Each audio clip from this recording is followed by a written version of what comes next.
근데 문막을 넘어오는 그 터널을 딱 지나는데 안개가 너무 끼니까요. 앞이 보이지 않아요.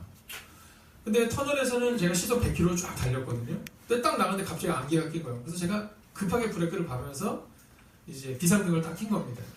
근데 소리가 막 여기저기 들려요. 쿵, 슉, 쿵. 이게 뭐냐면 안개 때문에 막 부딪히는 소리예요. 안개 때문에 뭐 50동 추돌이 있다, 30중 추돌이 있다 이런 얘기 있잖아요. 전 그때 처음 경험한 거예요. 자, 우리의 인생이 이와 같을 때가 있습니다. 안개가 끼면 어디로 가야 되는지 이게 보이지가 않는 때라는 거죠. 그러나 여러분, 오늘 여러분의 인생이 안개가 끼어서 잘 보이지 않는 것처럼 막막한 인생이라 할지라도 오늘 주님과 함께 다시 한번 여러분의 인생을 바꾸는 시간이 되시기를 주의 이름으로 축원하겠습니다. 옆에 있는 분에게 여러분 한번 이렇게 한번 인사해 주세요. 오늘 잘 오셨습니다. 환영합니다. 오늘 잘 오셨습니다. 여러분, 올해 한번 보았던 사진인데요. 제가 이 사진 다시 한번 좀 보여드리려고 합니다. 자, 이 사람이 누구냐면 이제 찰스 블론딘이라는 사람이에요. 이게 1858년 사진입니다. 굉장히 오래된 사진이죠. 자, 이 사람이 1858년 6월 30일 날 이제 길이가 약 330m, 높이가 40m가 넘는 나이아가라 폭포를 건넜어요. 캐나다와 미국에 있는 그걸 건너는 장면입니다. 자, 건너고 나서 사람들에게 이렇게 물어요. 내가 또 건널 걸 믿느냐? 여러분, 이때 특별 열차까지 편성될 정도로 아주 세계적인 사건이었습니다. 사람들이 다 얘기해요. 건널 수 있는 건 믿는다고. 당신이 한 번 건넜으니까 두 번은 못 건너겠냐고. 근데 물어요. 그러면 내 등 뒤에 타고 건널 수 있겠냐고. 근데 사람들이 다 조용해져요. 근데 그때 한 남자가 자리에서 벌떡 일어나서 이 사람의 어깨에 탑니다. 자, 볼까요? 자, 이 사람이에요. 이 사람이 누구냐면 딱 봐도 매니저 티가 나죠. 건넌 다음 이 사람이 누군가를 소개하는데 이 사람이 바로 헨리 콩코드라는 사람입니다. 자, 이 사람이 이제 이 찰스 블론딘의 매니저예요. 그래서 묻습니다. 당신이 어떻게 거기 탈 수 있었냐 했더니 나는 수없이 봤다라는 거죠. 이 찰스 블론딘이 건너고 나는 확신했기 때문에 그 어깨에 탔다라는 거예요. 자, 올해 초에 제가 이 얘기를 한번 했는데요. 얼마 전에 한 목사님이 저에게 그런 얘기를 하시더라고요. 그 이후에도 이와 비슷한 사건이 하나가 있었는데 이제 서커스 단원이었던 한 사람이 이 서커스의 중흥을 위해서 나이아가라 폭포를 건넜답니다. 건너고 나서 사람들에게 또 물은 거예요. 내가 건너갈 걸 믿느냐고. 사람들이 믿는다고 했는데 누구도 타지는 못하는데 한 어린아이가 와서 어깨에 탔다라는 거예요. 그래서 목에다가 달고 무등을 태운 다음에 그 나이아가라 폭포를 건너는데 나중에 알고 보니까 이 아이가 바로 그 건너는 사람의 아들이었다라는 이야기입니다. 여러분, 믿기가 어려워요. 믿지 못하면 사실은 우리가 어깨에 탈 수가 없습니다. 저는 오늘 여러분의 삶 가운데 하나님의 놀랍고 위대한 은혜가 임하기를 소원하는데 그 놀라운 사건은 오늘 주님과 함께 믿음으로 넘어가는 은혜가 임하시기를 주의 이름으로 축원하겠습니다. 자, 그렇다면 오늘 제가 여러분에게 하고 싶은 이야기는요. 이제 여러분이 그래 내가 한번 내 인생을 바꿔야 보겠다, 믿어야겠다라는 생각을 가질 때 이제 세 가지의 단계를 가지고 여러분과 함께 말씀을 나누려고 합니다. 자, 먼저 본문의 말씀을 우리가 한번 읽을 텐데요. 이 본문은 우리가 너무 잘 아는 말씀이에요. 그 동현 형제 건축을 할 때 만약에 제일 중요한 거 하나를 딱 하면 그게 뭐예요? 어떤 거예요? 네, 건축에서 이거는 제일 건축의 기본이다라고 말할 수 있는 거. 구조. 자, 저는 뭐 건축을 잘 몰라요. 근데 아마 건축에 있어서는 구조가 가장 중요하다고 이렇게 얘기를 들었거든요. 자, 저는 목사로서 이 성경에서 건축에서 구조가 제일 중요한 것처럼 제일 중요한 말씀 하나를 만약에 딱 뽑는다고 하면 그 말씀이 뭐냐면 바로 이 말씀이에요. 그래서 저는 오늘 이곳에 처음 오신 분들에게 바로 이 말씀을 한번 증거하려고 하는 것이고 또 우리 사우디에서 오신 분들에게도 이 말씀을 제가 꼭 전해드리고 싶은 겁니다. 그리고 믿음 생활을 했지만 아직 내가 확신이 없는 분에게 다시 한번 이 말씀을 통해 하나님께서 우리 가운데 주려가는 메시지를 보려고 해요. 자, 암송하시는 분들은 암송하시고 또 다른 분들은 한번 다 같이 한번 읽어보길 원합니다. 함께 읽을까요? 시작! 하나님이 세상을 처음 사랑하사 생명을 주셨으니 이는 그를 믿는 자마다 멸망하지 않고 영생을 얻게 하셨습니다. 아멘. 자, 오늘 이 본문의 말씀에서요, 이제 저를 보셔도 됩니다. 우리는 세 가지를 볼 텐데 세 단계입니다. 첫째는 뭐냐면 한번 따라해 주시겠어요? 하나님이 세상을 사랑하셨다. 자, 여기서 말하는 세상은 누굴까요? 그렇죠. 바로 우리를 말하는 겁니다. 오늘 9시 예배 때도 이제 새가족들이 한 3명에서 4명 아이들이 중고등부 아이들이 와서 같이 예배를 드렸어요. 근데 그 아이들한테 제가 질문을 했어요. 이거 세상이 누구냐 했더니 다들 아이들이 뭐 요즘 아이들 그러거든요. 이렇게 다 팔짱 끼고 다 이렇게 조용히 있었어요. 근데 제가 그때 비장의 무기 문화상품권을 딱 꺼내면서 세상이 누구지 했더니 바로 건우가 예 우리입니다 이렇게 얘기하더라고요. 네, 바로 네, 제가 그걸 딱 건우한테 줬어요. 자, 세상이 누구냐면 바로 나를 말하는 겁니다. 나를. 그러니까 하나님이 누구를 사랑하시냐면 세상을 사랑했다는 것은 나를 사랑했다는 거예요. 자, 여러분 오늘 첫 번째 단계는 뭐냐면 하나님이 나를 사랑하신다. 여러분 이것을 믿고 오늘 새로운 시작을 하면 된다라는 겁니다. 자, 근데 하나님이 세상을 사랑한다, 즉 나를 사랑한다. 여러분 믿어지세요? 아멘. 자, 아멘 하는 분들은 믿어지시고 지금 저 뒤에서 이렇게 말씀하시면 안 믿어지는 게 당연한 겁니다. 왜냐하면 사실 처음 보는 사람이 우리에게 뭔가를 할 때 우리가 믿어지지 않잖아요. 하나님이 세상을 사랑하셨다, 이것을 여러분에게 믿으라고 하는 것이 아니라 오늘 이해하라고 말씀을 드리는 겁니다. 왜냐하면 이 첫 번째 단계가 있어야 하나님이 나를 사랑하셨다는 단계를 넘어서야 그 다음 단계로 넘어설 수가 있거든요. 자, 여러분 이것은 원리예요. 원리. 어떤 원리냐면 하나님이 나를 사랑하신다. 한번 따라 하나님이 당신을 사랑하십니다. 자, 믿어지지 않아도 그냥 원리니까 한번 이제 같이 가보는 겁니다. 저희 아들내미가 있습니다. 아들내미가 있는데 여러분 북한에서 우리나라 왜 침략 못하는지 아시죠? 네, 중2병이 무서워서 네, 물불안간에 중2 애들 때문에 참석 못한다 그러는데 저희 교회에 오늘 중학교 2학년들이 5명이 같이 예배를 드렸어요. 이 아이들은 뭐 아주 무섭습니다. 네. 저도 조심하는 편이죠. 근데 이 아이가 굉장히 순해요. 순한데 그래도 이 없으니까 하는 얘기지만 성깔이 있습니다. 네, 성깔이 있어요. 그 아이가 7살 때 일입니다. 7살 때인데 하도 말을 안 들으니까 경빈이가 지금 몇 살이죠? 5살. 어때요? 미워요? 미워요? 예전에는요 미운 7살 이랬잖아요. 근데 요즘 안 그러잖아요. 그죠? 네, 미운 5살입니다. 미운 5살. 그리고 뭐예요? 죽이고 싶은 7살. 네, 이렇게 얘기해요. 이번에 제 후배가 전화 왔어요. 저한테 아이고 선배님 너무 힘들다는 거예요. 뭐가 힘드냐 했더니 첫째가 7살, 둘째가 5살, 셋째가 3살, 넷째가 2살. 연년생으로 오늘 이번에 떠나서 5명이라는 거야. 그래서 제가 얘기해줬어요. 야야야 걱정하지 마. 너 지금 힘든 건 아무것도 아니고 네 아들들이 중학교 2학년을 지낼 때마다 거기다 또 아들들이 5명이에요. 아들만 5명. 이게 부러운 거예요? 아니면 뭐 어떤 거예요? 남의 아들이 5명인데 왜 이렇게 뭐 비명을 지르세요? 네. 자, 그런데 하여간 저희 아들이 이제 7살 때 이제 미운 7살 넘어서는 세대가 된 겁니다. 엄마가 하도 말 안 들으니까 얘한테 얘기했어요. 야, 나가. 엄마는 그런 마음을 했겠죠. 나가. 그럼 어떻게 해야 돼요? 잘못했어 이렇게 되는데 얘 나갈게요. 7살짜리 나가는 겁니다.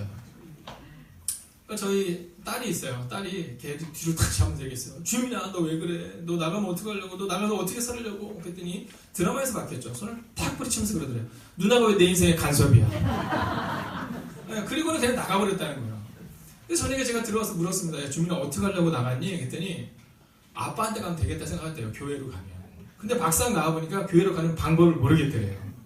그래서 2시간을 헤맸대요. 그래서 제가 물어봤어요. 나중에 야 그래서 왜 안 들어갔어 했더니 아빠 남자의 자존심이 있지. 그래서 누나가 찾으러 올 때까지 2시간을 밖에 있다가 들어간 거예요. 자, 그 애가 들어갈 때 확신이 하나가 있죠. 그건 뭐냐면 에이 엄마가 용서해 주겠지 뭐 이런 겁니다.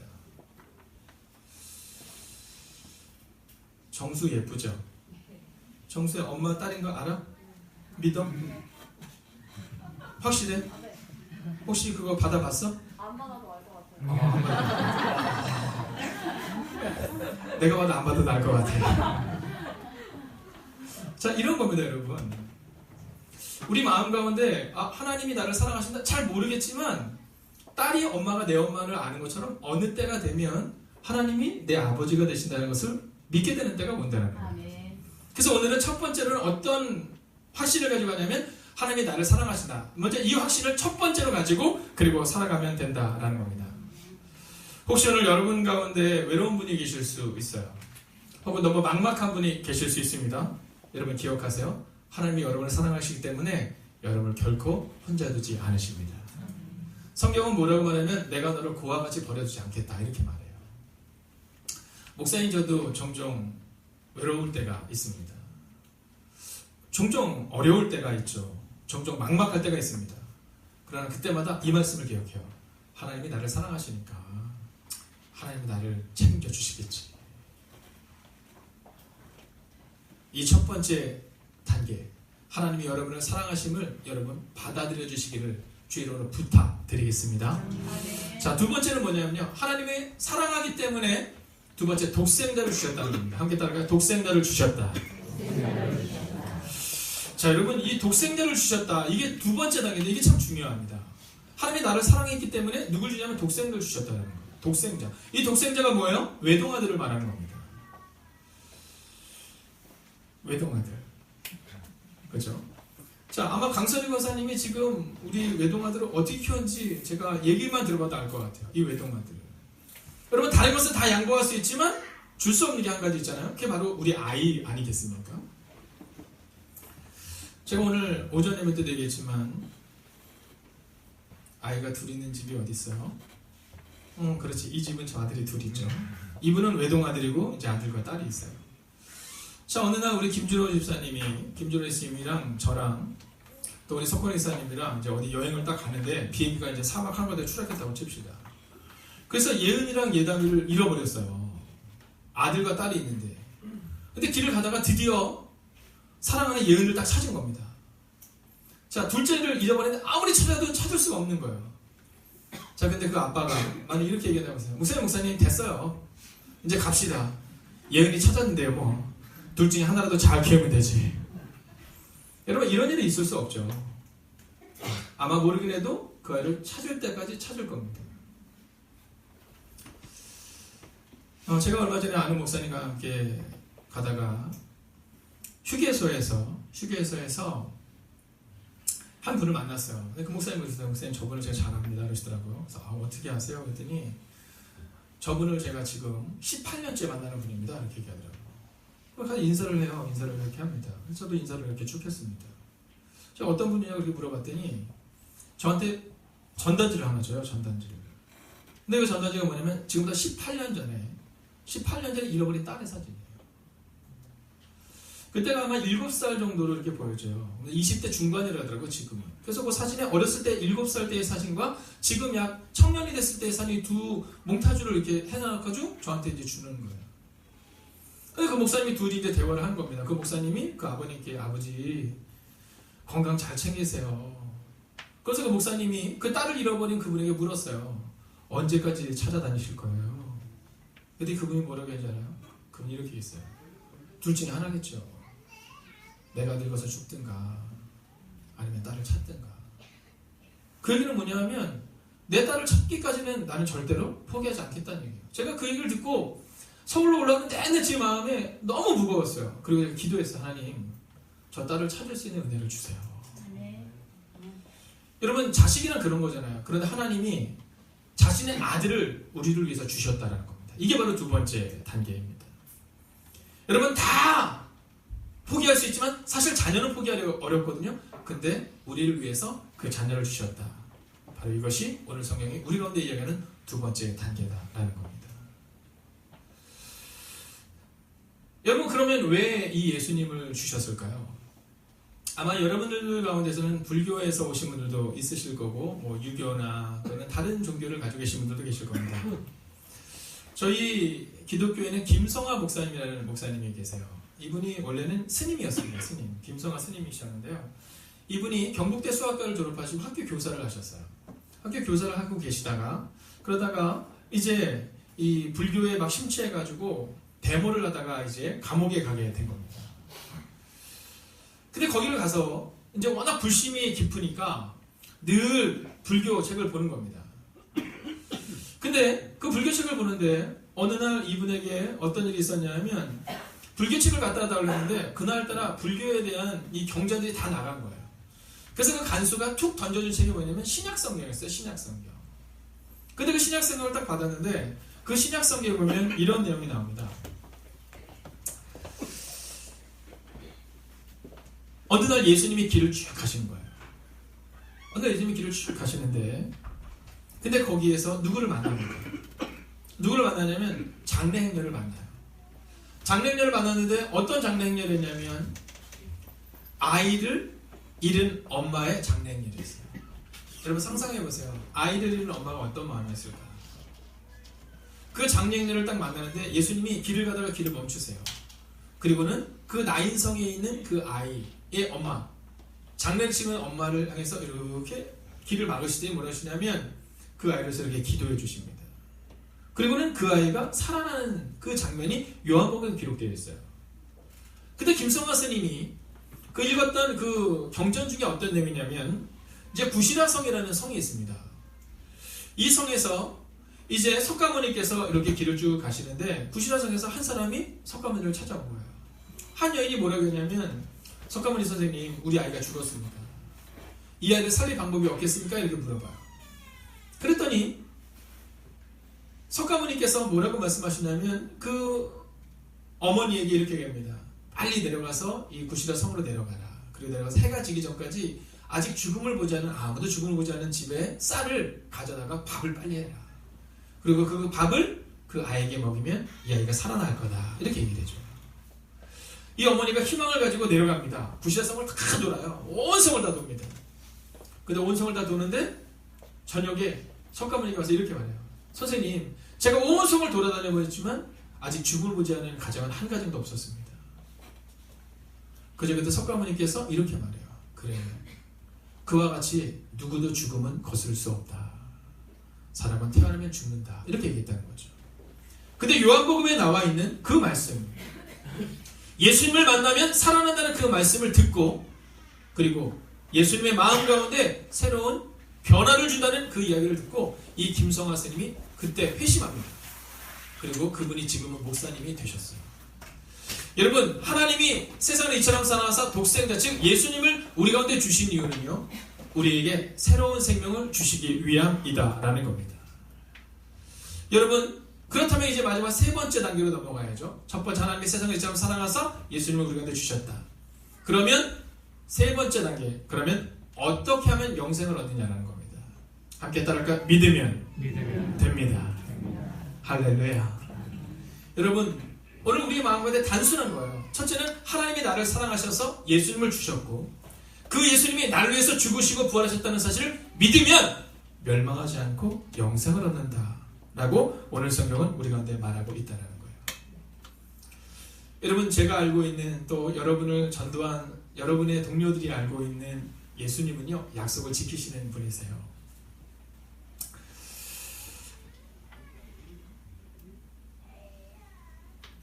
종종 지진이 일어나면 그 지진으로 인하여서 겪게 되는 그런 아픔에 대한 얘기를 듣습니다. 자, 우리나라도 삼풍백화점이 무너졌을 때 그 안에서 사람들을 많이 구하는 장면을 여러분 기억하실 거예요. 자, 한 지진이 크게 일어났을 때 학교가 무너진 적이 있습니다. 학교가 무너진 적이 있어요. 근데 그 학교가 무너졌는데 구소련에서 이 학교가 무너진 다음 그 안에 이제 아이들이 다 갇힌 겁니다. 자, 그런데 지진이 한번 일어나고 나면 여진이라는 게 있잖아요. 여진. 그래서 이제 그 아이들을 구하지를 못하는 겁니다. 자, 근데 그때 이 여진 때문에 구하지 못하는 상황에서 한 아버지가 그 건물을 향해서 달려가요. 그리고 본인이 직접 이 중장비를 이용해서 그 아이들을 구해내기 시작합니다. 그리고는요, 신문에 났던 내용을 보면 이 아이들 정말 구해내요. 근데 그 기사에 보면 어떤 내용이 나냐면 그 아이를 딱 구해냈을 때 거기에 약 8명 정도 아이들을 구해냈다고 합니다. 근데 거기에 그 아들이 있었어요. 그 아버지의 아들. 근데 그 아버지 아들이 뭐라고 얘기했는지 알아요? 그 아버지 아들이 이렇게 얘기했답니다. 아빠, 난 아빠가 구하러 올 줄 알았어요. 우리 친구들이 다 울면서 다 걱정할 때 제가 친구들한테 얘기했어요. 우리 아빠가 반드시 구하러 올 거야. 왜냐면 우리 아버지가 늘 말씀하셨어. 네가 힘들 때, 네가 외롭고 네가 아플 때 내가 분명히 너에게 갈 거야 라고 말씀하셨잖아요. 그래서 제가 아빠가 온다고 친구들한테 얘기했어요 라고 말했다는 겁니다. 여러분, 하나님은 약속을 지키시는 분이세요. 그래서 성경은 우리를 사랑하셔서 독생자를 보내셨고 그리고 우리가 예수님을 믿으면 구원을 받는다라고 성경은 우리 가운데 말하고 있다라는 거예요. 여러분, 저는 오늘 여러분들이 이 세 단계를 한번 기억하시고 돌아갈 수 있으면 좋겠어요. 오늘 갑자기 믿어지지 않을 수도 있어요.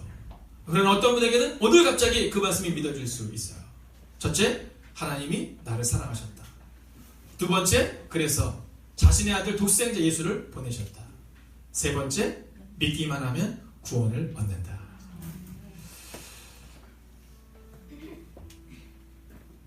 크리스마스를 앞둔 12월의 어느 날입니다. 구소련에 속했던 아르메니아의 대지진이 일어나요.